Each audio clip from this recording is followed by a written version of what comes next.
ఆ ఫ్యాక్టరీ ఎంత ఇంపార్టెంటో నీకు తెలుసు కదా. దాన్ని క్లోజ్ చేస్తే మన పరువు గౌరవం ఏం కావాలి? నీ బాధలో అర్థం ఉందా భయ్? నువ్వు మీ నాన్నని శంకర్ లాగే చూస్తున్నావు. ఆయన ఆర్యవర్ధన్ గారన్న విషయం నువ్వు మర్చిపోయావు. కానీ నాన్న ఇప్పుడు శంకర్ లాగే ఆలోచిస్తున్నారు కదమ్మా. లేదంటే ఇలాంటి డెసిషన్ ఎందుకు తీసుకుంటారు? కాదబ్బాయి, ఆయన శంకరే కావచ్చు, కానీ ఆయన స్ట్రాటజీ మాత్రం ఆర్యవర్ధన్ లాగే ఆలోచిస్తారు. ఆయన మీద నాకు నమ్మకం ఉంది. చూస్తూ ఉండు. ఆయన తీసుకున్న నిర్ణయం వల్ల మన కుటుంబానికి మంచి జరుగుతుంది. రే చిన్నడా, అన్నయ్య తీసుకున్న డెసిషన్ వల్ల అబ్బాయి చాలా డిసప్పాయింటెడ్గా ఉన్నాడనిపిస్తోందిరా. నేను కూడా గమనించానురా. కానీ ఆ అన్నయ్య కారణం లేకుండా ఏ పని చేయడు కదరా. చూద్దాం, అన్నయ్య ఏదో మంచి కోసమే చేసుంటాడు. ఇంట్లో ఫ్యాక్టరీలో జరుగుతున్న వాటి వల్ల అక్క చాలా డిస్టర్బ్ అవుతుంది. అవును శ్రావణి, శంకర్ గారు సడన్ గా అంత పెద్ద డెసిషన్ ఎందుకు తీసుకున్నారో ఎవరికీ అర్థం కావట్లేదు. నీ నిర్ణయానికి కారణమేంటో అర్థం కాక అందరూ కన్ఫ్యూజ్డ్గా ఉన్నారు శంకర్. నీ మనసులో ఏముందో, ఎందుకిలా చేశావో అందరికీ క్లారిటీ ఇవ్వడం మంచిదేమో. లేదంటే రవి కూడా నెగిటివ్గానే తీసుకుంటాడు. దానివల్ల అక్కి లైఫ్ ఎఫెక్ట్ అవుతుంది. సార్, అక్కీకి రవికి మధ్య ఉన్న డిస్టర్బెన్సెస్ అన్నీ తొలగిపోతాయి సార్. నేనేం చేసినా వర్ధన్ కుటుంబానికి మంచి చేస్తానని మీరు నమ్ముతారు కదా, అదే నమ్మకంతో ఉండండి సార్. కాసేపట్లో అన్నీ సెట్ అయిపోతాయి. నేను కూడా ఆ మూమెంట్ కోసమే వెయిట్ చేస్తున్నాను.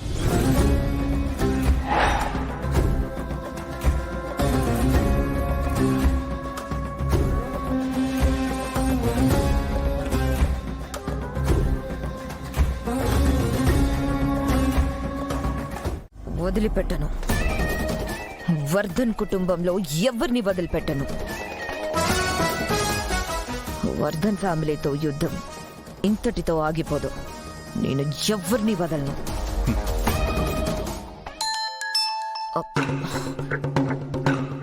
హలో, చెప్పన్నయ్య. హలో మాయా, ఏదో ఒకటి చేసి వెంటనే ఆ ఫ్యాక్టరీ రీఓపెన్ అయ్యేలా చూడు ప్లీజ్. ఏమైందన్నయ్య? వర్కర్స్ అంతా ఇక్కడ నన్ను చుట్టుముట్టేశారు. రేపు అగ్రిమెంట్ చేసుకుందామని ఫోర్స్ చేస్తున్నారు. నేను చెప్పిందంతా అబద్ధం అని తెలిస్తే వీళ్ళు నన్ను పూర్తిగా ఖచ్చితంగా చంపేస్తారు. ఆ అబ్బాయితో మాట్లాడి ఒప్పించి ఎలాగైనా కాంప్రమైజ్ చేయించు ప్లీజ్. సరే అన్నయ్య, నేను చూసుకుంటాను.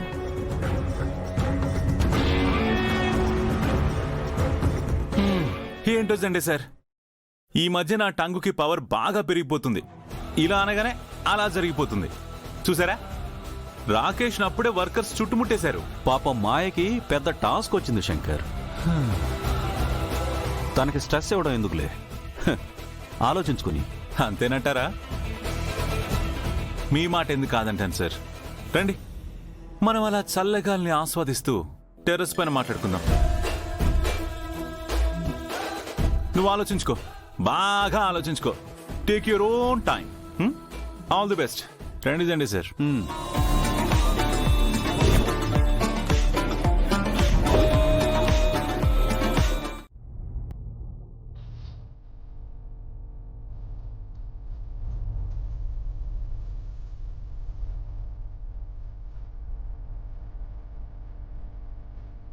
హరే, అందరూ డిన్నర్ టైంకి వచ్చేసారు. సరే సార్, మనమే లేటు. రండి కానీ చేద్దాం. ఓకే శంకర్, అక్కడ కూర్చో. Okay sir.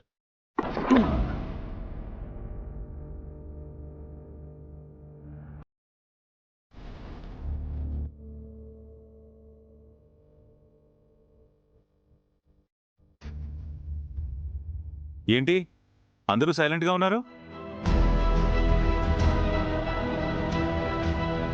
ఎవరూ ఏమీ వడ్డించుకోలేదు. పైగా ఏమైంది? ఏమైందో మీకు తెలీదా? ఫ్యాక్టరీ ప్రాబ్లం గురించా? అది క్లోజ్ చేశాం, సో ప్రాబ్లం సాల్వ్. ఇంకేంటి? ఫ్యాక్టరీని క్లోజ్ చేస్తే ప్రాబ్లం సాల్వ్ అయిపోయినట్టు కాదు కదా శంకర్ గారు.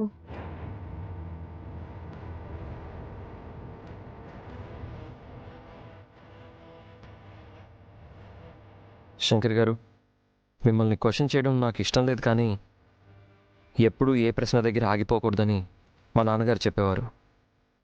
అందుకే మీ నిర్ణయానికి కారణం తెలుసుకోవాలని అడుగుతున్నాను. చెప్పండి శంకర్ గారు, ఫ్యాక్టరీ ఎందుకు క్లోజ్ చేయించారు?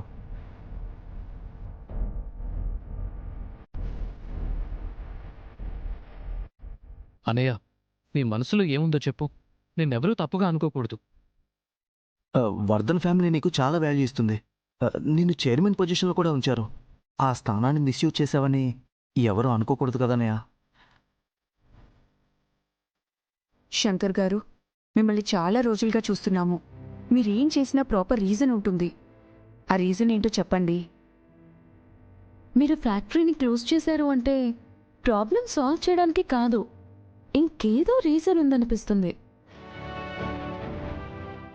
ఏంటి శంకర్ గారు, చెప్పండి. ఏంటి మీ స్ట్రాటజీ? చెప్పాల్సింది నేను కాదు, మాయ. మాయ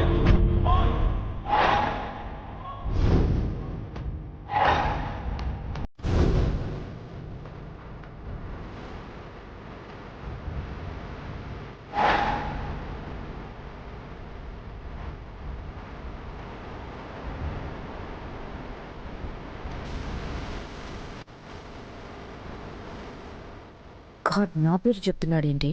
ఏం ప్లాన్ చేశాడు?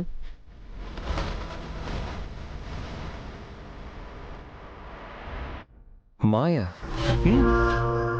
మీరందరూ ఈ డెసిషన్ నాదనుకుంటున్నారు, కానీ అది నిజం కాదు.